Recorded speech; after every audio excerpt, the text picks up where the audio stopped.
지금은 전기차가 굉장히 급부상하고 있습니다. 전기차가 급부상할 수 있는 이유 중에 하나는 전기값이 싸기 때문입니다. 실제 난방에서도 보면 가스 대신 전기로 이렇게 바꾸는 경우가 너무나 많이 있습니다. 그런데 제가 어렸을 때는 전기는 정말 비싼 연료였어요. 그래서 집에서 전기를 쓰는 거는 굉장한 돈을 지불하지 않으면 전기를 쓸 수 없었습니다. 등 하나 켜는 것도 아껴야만 했었습니다. 그런데 그렇게 비싼 전기를 마음껏 쓰는 어떤 한 분이 계셨어요. 그 집에 가면 선풍기는 물론이거니와 겨울에는 난방도 전기로 하였습니다. 그리고 모든 시스템이 다 전기로 작동이 되는 거예요.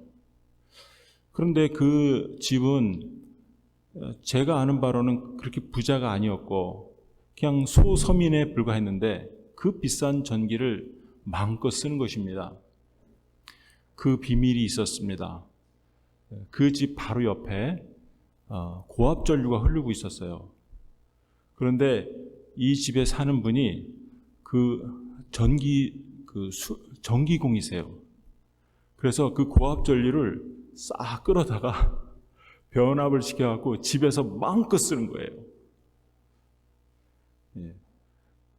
그분이 저의 친척이라는 것은 말씀하지 않겠습니다. 그런데 오늘 이 말씀에 보면 하나님의 나라의 파워, 전기를 마음껏 쓰는 어떤 한 여인이 등장합니다. 공짜로. 그것도 몰래 씁니다. 이 여인이 예수님에 대한 소문을 들었습니다. 그리고 예수님 앞에서 예수님이 지나가는 그곳을 기다렸다가 마침 지나가니까 예수님의 옷자락을 살짝 만짐으로써 어마어마한 하나님의 능력이 그녀에게 임했어요. 그리고 그녀가 12년 동안 알았던 난치병이 순간적으로 해결되었다는 것입니다. 사실 이 사건은 전혀 알려지지 않을 만한 사건이었어요. 왜냐하면 이것을 느끼는 것은 오직 예수님과 이 여인뿐이었어요. 예수님은 더군다나 지금 야이로의 딸이 지금 위중해서 그곳으로 지금 가고 있었어요. 그리고 예수님의 제자가 둘러 있었고 그 옆에는 더 많은 무리가, 허다한 무리가 둘러싸여 있었습니다. 이 무리 속에서 여러분, 이 옷은, 그 겉옷은 지금 이런 옷보다도 훨씬 긴 옷이에요. 그리고 나풀나풀 거립니다. 예수님은 수많은 사람들 사이에 걸어갔기 때문에 그 사람들 사이에 옷이 스치는 건 물론이거니와 이렇게 쑥 만져도, 겉옷을 쑥 만져도 전혀 느낄 수 없는 그런 지경이었어요. 그런데 예수님은 자신에게서 마치 고압전류가 확 나가듯이 하나님의 능력이 나가는 것을 예수님은 아셨어요. 그리고 굳이 예수님은 이것을 드러냈어요. 누가 내 옷을 만들었느냐? 내게 능력이 나가는 걸 누가 내게 능력이 나가게 했느냐라고 일부러 둘치었습니다. 그렇다면 여기에 우리의 질문이 있어요. 여러분, 우리가 예수님을 믿고 예수님에게 은혜를 받은 것으로 족할 수 있는데 하나님도 그것에 대해서 그렇게 기뻐할 수 있어요. 그런데 예수님은 왜 곤란하게 사람들 앞에서, 많은 사람들 앞에서 그것도 이 여인의 행한 행동을 굳이 지적하였을까요? 이것은 크게 두 가지 때문이라는 것을 알 수 있습니다. 첫 번째는 이 여인이 가지고 있는 믿음 때문이었어요. 이 여인이 가지고 있는 믿음 때문에 예수님은 이 사람들 앞에서 이 여인을 찾고 또 사람들 앞에서 이 여인을 드러내야만 됐습니다. 25절에 다시 보시면 12회를 혈루증으로 알아온 한 여자가 있어 많은 의사에게 많은 괴로움을 받았고 가진 것도 다 허비하였을 때 아무 효험이 없고 도리어 더 중하던 차에 예수의 소문을 듣고 무리 가운데 끼어 뒤로 와서 그의 옷에 손을 대니 이는 내가 그의 옷에만 손을 대어도 구원을 받으리라 생각함일러라. 여러분, 여기서 예수님께서는 왜 이 여인의 믿음을 이렇게 들춰내기를 원했을까요? 이 여인의 믿음은 사실상 미신 같은 믿음이에요. 그죠? 예수님의 그 옷자락만 만져도 내가 이제 몸이 낫겠다라고 생각했으니까 사실 미신 같은 믿음이에요. 그러나 예수님이 이 믿음을 특별히 주목하신 것은 그녀의 믿음이 그녀의 절망에서 나온 믿음이기 때문에 그래요. 바꿔 말하면 바랄 수 없는 상황이었다는 거예요. 여러분, 이것은 단순한 미신이 아니에요. 왜냐하면 이 여인은 12년 동안 혈루증을 앓았고 12년 동안 많은 의사들을 찾아갔고 12년 동안 자기의 전 재산을 다 쏟아부었을 만큼 사실 자기 병에 대해서는 전문가예요. 그러면 12년 동안 의사만 찾아갔겠습니까? 제사장들에게도 찾아갔겠고 요즘식으로 말하면 치유의 이런 것도 좀 받으셨을 거예요 아마. 그런데 이 여인은 그것에 대해서 완전히 절망할 수밖에 없는 결과가 지금 도출된 거예요. 그 절망에서 가지고 나온 믿음이기 때문에 전혀 다른 믿음이라는 거예요. 바랄 수 없는 상황에서 바라는 믿음이었다는 것입니다. 여러분, 12년 동안 혈루증을 앓았다고 합니다. 이 혈루증은 아마도 여성의 자궁에서 흐르는 피로 보입니다. 이 질병은 단순한 질병이 아니에요. 사실 제가 어렸을 때 바로 옆집에서 살던 저보다 한두 살 어린 그 친구가 있는데 그 친구의 질병이 있는데 그 친구는 조금만 피가 나면 피가 멈추지 않는 거예요. 그럼 무슨 사건이 생기잖아요. 예를 들어서 집에서 놀다가 탁탁 친다 그러면요. 그다음부터는 다 싸서 병원으로 직행을 해야 돼요. 그러지 않으면 이 아이의 생명이 참 위태로운 것이에요. 이 여인은 그걸 무려 12년 동안 그 증상이 있었습니다. 여러분, 피가 계속해서 우리에게 분출되면요. 사람은 엄청난 피로를 느껴요. 그리고 이 노화가 금방 지속이 돼요. 이게 12년 동안이 말이 12년이지 그 여인에게 30년일 수가 있는 거예요. 그만큼 노화가 빨리 진행됩니다. 그리고 사람들이 옆에서 느낄 수 있는 그러한 역겨운 냄새도 나타날 수 있어요. 그러면 그녀의 가정생활은 어떻겠습니까? 그녀의 사회생활은 어떻겠습니까? 몸은 완전히 헤어질 뿐만 아니라 사회적으로도 고립이 됩니다. 그런데 이것보다 더 심각한 것은 이 여인에게 있어서는 율법적으로, 즉 하나님 앞에 예배 드리는 것도 금지가 됐어요. 하나님 앞에 나갈 때 이 피를 흘리는 사람은 그것을 오지 못하게 율법으로 정해져 있기 때문에 그래요. 그렇다면 여러분, 이 여인은 몸이 망가지고 사회관계가 망가지고 심지어 예배도 드릴 수가 없었어요. 여러분, 이것은 무엇을 의미합니까? 이 여인은 그래서 절대적으로 이것을 극복해야만 했어요. 그래서 무려 12년 동안, 그리고 이 여인은 굉장히 부자였던 것으로 보입니다. 왜냐하면 모든 재산이라고 하는데 이 재산이 적은 재산이 아니라는 것을 볼 수 있어요.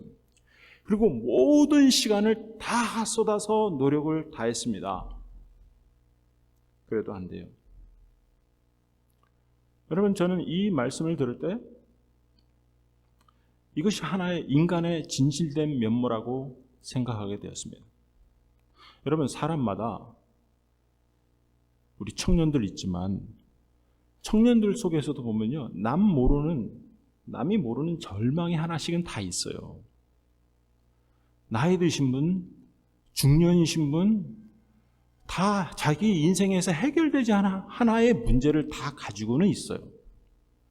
그게 작을 수 있고 클 수도 있지만 대개는 아무리 노력을 해도 안 되는 경우가 있습니다. 이것의 제일 심각한 것은 뭐냐면 인생을 허비하는 거예요. 노력은 다 했는데 안 되는 거예요. 어떤 사람은 그것은 경제적인 문제일 수 있어요. 그러나 경제적인 문제는 사실 제일 작은 거예요. 몸이 망가질 수 있습니다. 인간관계가 나빠질 수 있고 혹은 자녀의 문제일 수가 있어요. 사람마다 정말 자기가 해결할 수 없는 인생의 한 가지 문제를 다 가지고 있다는 것입니다. 여러분, 현대 문명은 얼마나 발전했는지 제가 무려 20년 전 통계인데 한국의 중산층이 조선시대에 어느 정도 사람하고 거의 그 생활 수준이 비슷한가라는 걸 조사했어요. 어느 정도 수준일까요? 20년 전 한국인의 보통 사람들, 조선 왕이 누렸던 정도의 수준이래요. 20년 후가 지금 얼마나 발전했습니까? 여러분, 그런데 지금 우리가 이렇게 지구 역사상 가장 뛰어난 물질 문명을 누리고 정말 부족함이 없을 것 같은 이 문명 속에서 우리는 한 가지의 질병, 한 가지의 절망으로 자기의 인생 구렁텅이에서 벗어나지 못한다는 것을 발견합니다. 바로 그것 때문에 이 여인의 믿음이 특별한 거예요. 왜냐하면 절망 중에 이건 진짜다라는 생각을 가졌다는 거예요. 절망 중에 내가 믿어볼까라는 조그만 그러한 믿음이 생겼다는 거예요. 여러분, 믿음이라는 건요, 우리가 생각하는 건 믿음은 정말 저도 예전에 무슨 산기도도 가보고 그랬지만 그런 소나무 뿌리 잡고 막 이렇게 흔드는 거, 그 정도가 믿음이라고 생각해요, 사람들은. 여러분, 그러나 하나님이 정말 귀하게 보시는 믿음은요, 내 안에 주님이면 해결되지 않을까 하는 그 작은 믿음이 사실은 주님이 굉장히 귀하게 보시는 믿음이에요.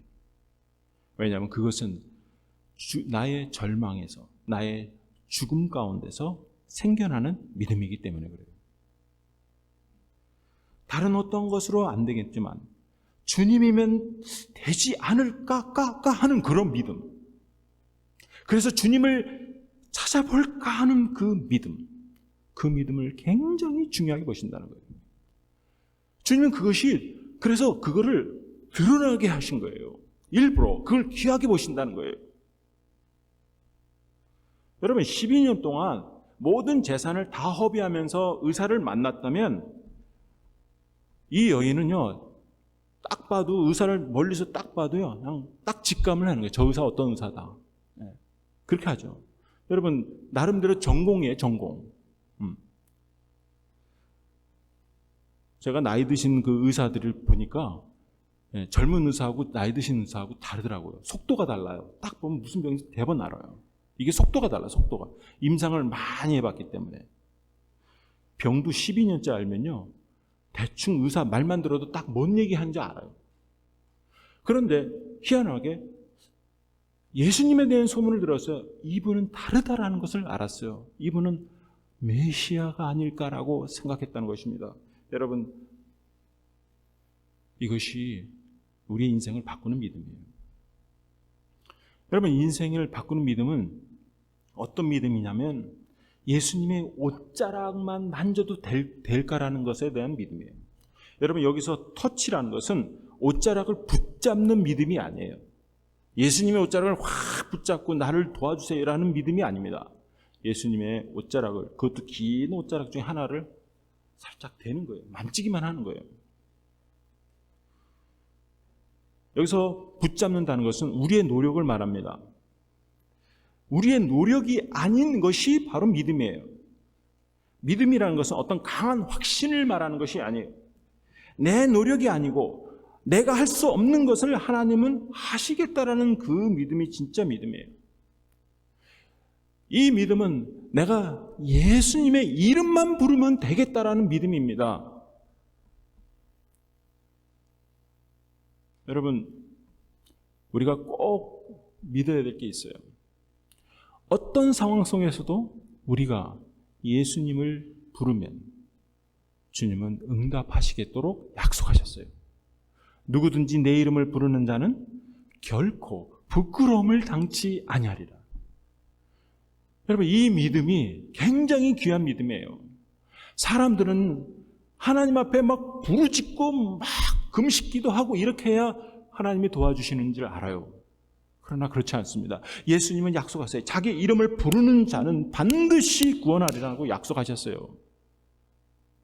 그 결과가 어떻습니까? 29절에 보면 이에 그의 혈루 근원이 곧 마름에 병이 나은 줄 몸에 깨달으니라. 여러분, 이 믿음에 보면 두 가지 특성이 있어요. 하나는 즉각적으로 이루어지는 거예요. 또 하나는 근원적으로 이루어지는 거예요. 예수님의 이름을 부르면 어떤 일이 일어납니까? 즉각적으로 주님께서 나에게 평안을 주세요.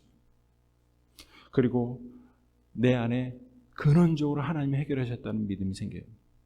한나가 하나님 앞에 부르짖었을 때 그 엘리 제사장의 입술을 통해서 나오는 말을 통해서 하나님의 음성을 들었어요.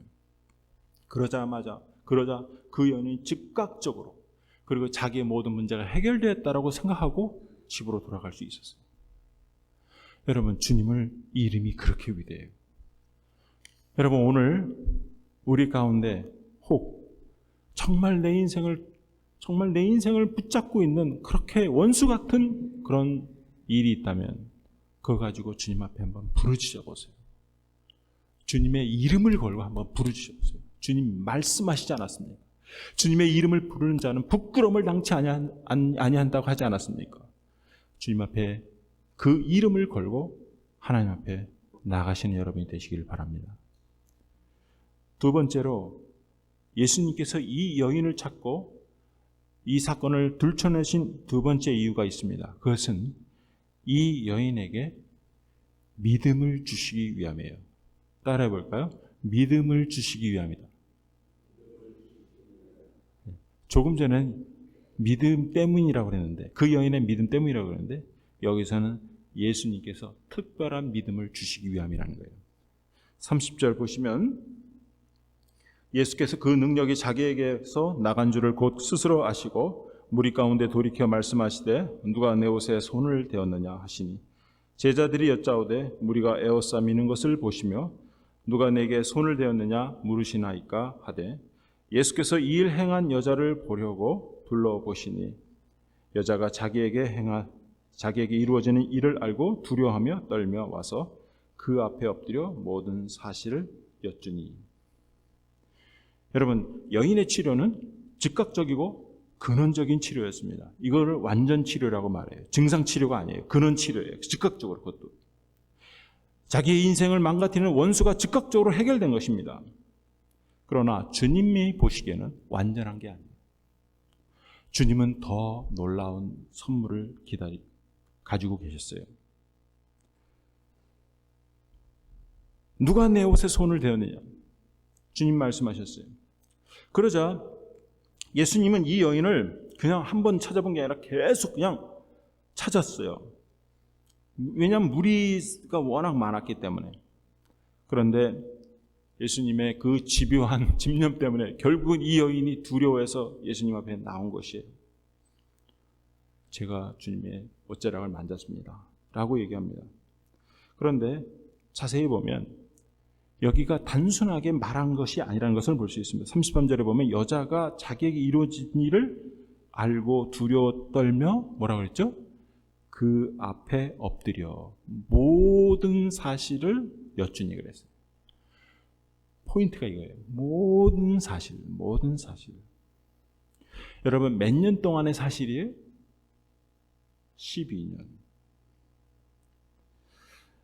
여러분, 12년 동안에 이 여인이 가지고 있었던 스토리가 얼마나 길까요? 네? 여러분, 12년 동안에 이 여인은 이런 의사 저런 의사 다 만났을 것입니다.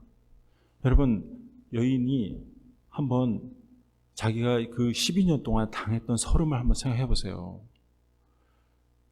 남편이 있었다면 남편한테 버림받았을 것이고 자식과도 거리가 있었을 것이고, 그리고 많은 사람들이 저 사람은 저렇게 하는 거 보니까 하나님 앞에 무슨 죄를 지었을까 라고 외면했을 것입니다. 그러니까 의사를 만나는 게 아니라 자기 인생에 원수를 해결하기 위해서 만나는 거예요, 의사를. 그 긴 스토리를 12년 동안 얘기한 거예요. 사실은 여기 본문에 보면 많은 의사, 많은 괴로움을 받았고 다 허비하였고 아무 효용이 없었고 오히려 더 중하다라고 말하는 이유가 무엇입니까? 그 얘기를 모두 다 예수님께 다 말했다는 것이에요. 그러니까 성경이 이렇게 기록이 되어 있는 거죠. 여러분, 왜 이런 얘기가 기록이 됐을까요? 여기서 우린 중요한 것이 있습니다. 예수님과의 긴 대화를 가지고 있었다는 거예요. 여러분, 우리가 사람이 대화를 하잖아요. 대화를 하고 그 사람과 교제를 하면 그 사람하고 가까워집니다. 그죠? 예. 여자들은 하여튼 두세 시간 얘기해놓고 우리 또 다음에 또 못한 얘기 다 하자 그러게. 친하는 방법이에요. 대화하고 교제하는 겁니다. 여러분, 이 여인이 당대 유대인의 습관에서는 이런 남자하고 얘기하는 게 금지되어 있었어요. 그럼에도 불구하고 예수님에게 오랫동안 얘기합니다. 왜 그렇게 얘기했을까요? 예수님에게 얘기하는 순간 예수님이 그 말을 빨아들이는 거예요. 내 말을 지금 정겹게 듣고 계시구나. 정말 그 자비하심으로 내 말을 듣고 있구나. 그걸 느낀 거예요. 그러니까 계속 얘기하게 된 거예요. 여기에는 교감이 있었고 여기에는 주님의 그 포용이 있었어요. 여기에는 주님의 위로가 들어가 있었어요. 여러분, 이런 주님의 교제 속에서 무엇이 생깁니까? 하나님을 신뢰함이 생겨요. 하나님을 사랑함이 생긴 거예요. 여러분, 그것이 믿음이에요. 믿음은 손 한번 뿌리 뽑는 게 믿음이 아니라 주님과의 친밀함이 믿음이에요. 주님을 사랑하는 것이 믿음이에요. 여러분, 주님을 사랑하면 어떤 일이 벌어집니까? 다 해결됐다는 걸 알아요. 주님께서 이렇게 이 여인을 그렇게 오랫동안 친밀하게 대화한 이유가 있습니다. 사실 여러분 생각해 보세요. 이 여인에게는 완전하고 근원적인 즉각적인 근원적인 치료를 받았습니다. 그러나 사실은 그게 완전한 것은 아니라는 것을 우리가 알 수 있어요. 왜냐하면 이 여인의 히스토리는 12년이라는 것을 가지고 있기 때문에 그렇습니다. 여러분, 우리가 완벽하게 치료를 해도 우리 가운데 남는 것이 있어요. 그걸 트라우마라고 합니다. 병은 나았지만 이 여인은 빈털털이에요. 그죠? 이 여인은 대인기피증이 있었을 것입니다. 지금 보니까 예수님에게 나오지 못한 이유가 개인 기피증이에요. 이 여인은 사람들 보는 것을 두려워하는 여인이에요. 예배도 한 번 못 나갔어요. 예. 주기도문 몰라요. 예. 나의 하나님 최신곡은 전혀 몰라요. 사람들에게 버림받았어요. 여러분, 무엇보다도 제일 안타까운 것은 무엇입니까? 여러분, 여인의 12년 인생이 날아간 거예요. 그 당대 평균 수명이 50 정도밖에 안 됐어요. 오래 살아야. 그러면 12년이면 인생의 황금기를 다 날린 겁니다. 빈털털이 파산 선고를 받은 여인이에요. 다 나았어도.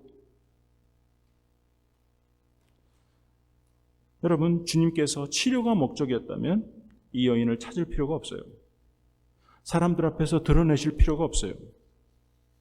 그러나 이 여인에게 만나주고 그 모든 내면을 다 드러낼 때 여인이 자기에 있는 모든, 안에 있는 모든 한 맺힌 모든 것들이 다 해결함을 받는 것입니다. 여러분, 이게 진짜 치유예요. 사람들은 예수님을 청구서 내밀듯이 예수님께 와요. 이걸 해주세요. 저걸 해주세요. 그러나 정말 주님에게서 얻어갈 것이 있습니다.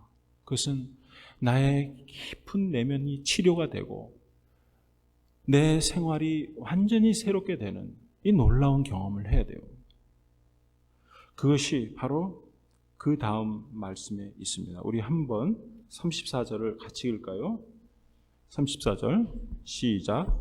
예수께서 이르시되 딸아 내 믿음이 너를 구원하였으니 평안히 가라. 내 병에서 놓여 건강할지어다. 여러분, 예수님이 모든 사실을 다 말한 이 여인에게 한 첫 번째 말이 뭐였죠? 딸아 그랬습니다. 딸아. 여러분, 딸이라는 말은 이 여인이 정확하게 나이가 안 나왔지만 혹시 예수님보다 나이가 많을 수도 있어요. 20살에 만약 이 병을 걸렸다면 예수님보다 나이가 더 많을 수도 있어요. 그런데 예수님이 어떻게 왜 딸이라고 말할 수 있습니까? 사실 여러분 잘 살펴보시면 예수님이 사람들한테 말하는 호칭이 딸이라는 호칭이 없다는 것을 발견합니다. 이 여인에게만 썼어요. 심지어 이 본문 말씀에 보면 12살 소녀에게 나오는데 소녀에게도 딸이라는 말을 쓰지 않았어요. 소녀야 그랬어요. 그런데 여기서는 딸이라고 말합니다. 여러분, 이것은 무엇을 얘기합니까? 예수님과 대화하는 중에 예수님이 만난 분이 창조주시라는 것을 체험한 걸 말합니다. 여러분, 우리가 하나님을 만나는 것 좋아요. 그런데 하나님을 아버지로 아는 것이 중요합니다. 하나님을 아버지로 아는 것은 오직 성령만이 알 수 있어요. 아버지로 부를 수 있는 그런 친밀함이 우리에게 있어야 돼요. 예수님이 바로 그 얘기를 한 것은 전혀 부담이 없는 말이 되어버렸어요. 왜냐하면 딸이라는 것을 이 여인도 자기가 아는, 이분이 창조주 메시아 하나님이시구나. 그 얘기가 딸이라는 말을 들을 때 바로 그 순간 전율이 왔어요. 나를 딸로 불러주세요. 여러분, 우리가 하나님을 하나님으로 만나는 것이 아니라 아버지로 만나야 돼요. 아버지로. 아무런 수식 없이 하나님을 아빠라고 부를 수 있는 친밀함. 여러분, 그것이 진정한 구원이에요. 마치 12년 만에 돌아온 딸을 향해서 말하고 있는 것 같지 않습니까? 주님께서. 여러분, 딸이 아니면요 이런 이야기 다 들을 수가 없어요. 더군다나 모든 사람들 앞에서. 지금 가는 길이 바쁜 길인데 사람들 앞에서 그걸 다 제껴놓고 들으는 이유가 무엇입니까? 딸이기 때문에 그런 거예요. 예수님이 얼마나 바쁜지 몰라요. 그러나 예수님은요 자기를 찾는 자기의 자녀의 말을 들으시기에 전혀 바쁜 흉내를 내지 않으세요. 다 들어주세요. 여러분, 이 와중에 생긴 것이 무엇입니까? 하나님과의 교제 가운데 생기는 것이 무엇입니까? 그것이 바로 사랑이요, 친밀함이요, 그리고 확신입니다. 주님은 이 말씀을 통해서 따라 내가 겪었던 12년의 삶을 나는 아노라. 내가 겪었던 외로움과 소외와 원통함과 그리고 억울함을 나는 함께 겪었단다. 그 딸에게 얘기하는 것입니다. 그녀의 모든 것을 다 알고 계세요. 그리고 그녀의 모든 것 속에서 주님이 함께 계셨어요. 바로 그것을 의미하는 내용이 바로 딸이라는 말이에요. 나의 딸이라는 거예요. 그리고 34절에 이렇게 말하죠. 후반에 평안히 가라. 내 병에서 놓여 건강할지어다. 마치 길 떠나는 그 딸을 보내면서 아버지가 축복하는 말 같지 않습니까? 사랑하는 딸의 인생을 새롭게 축복하면서 보내는 그런 메시지 같지 않습니까? 여러분, 하나님의 선물은 우리 생각보다 훨씬 커요. 우리의 문제가 해결되는 것으로 끝나지 않아요. 구원은 그 정도가 아니에요. 구원은 병에서 회복되는 것이 아니고 구원은 단지 내 문제가 새롭게 좋은 사람 만나서 해결되는 그 정도가 아니에요. 내가 가지고 있는 그러한 상처가 해결되는 정도가 아니에요. 구원은 하나님과의 온전한 관계가 회복되는 것입니다. 하나님의 자녀가 되고 하나님의 사랑을 알고 하나님의 음성을 듣는 것이 구원이에요. 여러분, 오늘 저는 여러분의 인생에 어떤 질고를 가지고 여기 와 있는지 모르겠습니다. 그러나 분명한 것은 이것입니다. 여러분, 주님을 만지세요. 주님의 이름을 부르세요. 그러면 즉각적으로 주님께서 응답하실 것입니다. 그의 이름을 부르는 자는 부끄러움을 당치 아니한다고 약속하셨기 때문입니다. 그러나 거기서 머물지 마세요. 주님의 더 큰 선물이 있습니다. 주님과 교제하세요. 주님과 오랜 시간을 가지세요. 주님을 묵상하세요. 그 앞에 아들로서 딸로서 모든 것을 아뢰세요. 그리고 주님의 음성이 우리 가운데 들려질 것입니다. 내가 가지고 있었던 문제가 해결될 뿐만 아니라 내 인생에 새로운 하나님의 능력이 임하고 내 인생에 하나님 이전까지 경험하지 못했던 놀라운 능력과 기쁨을 체험하는 여러분이 되실 것입니다. 바로 그것이 오늘 우리가 여기 온 이유입니다. 사랑하는 여러분, 하나님은 살아계십니다. 오늘도 여러분의 음성을 들으시고 여러분과 대화하길 원하십니다. 그분께 나가는 담대함이 여러분 가운데 있기를 축원드립니다.